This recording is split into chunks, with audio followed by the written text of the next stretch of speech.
Good morning, second grade. Today we are going to talk about ordinal numbers.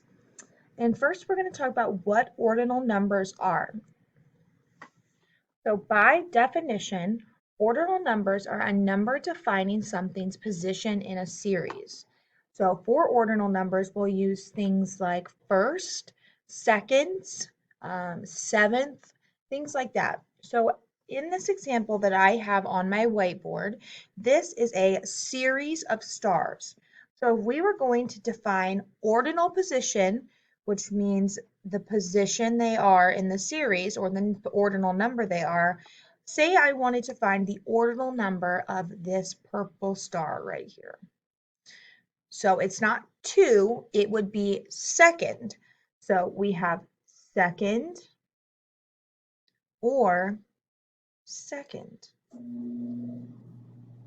Okay, and about this orange star, it wouldn't be 1, 2, 3, 4. It would be fourth. So we'll write fourth and fourth. So today you're going to be working with ordinal numbers up to 30.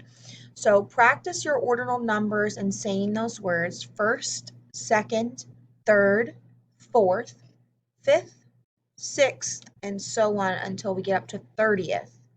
Okay, so today on Seesaw, you're going to have lots of practice with ordinal numbers. And then at home, there's going to be the Indiana series or Indiana Success, which is a small booklet type textbook. And you are going to be working on pages in that book. So you will head to Power School or where you are now to see that assignment, and the rest of your assignments are going to be on Seesaw.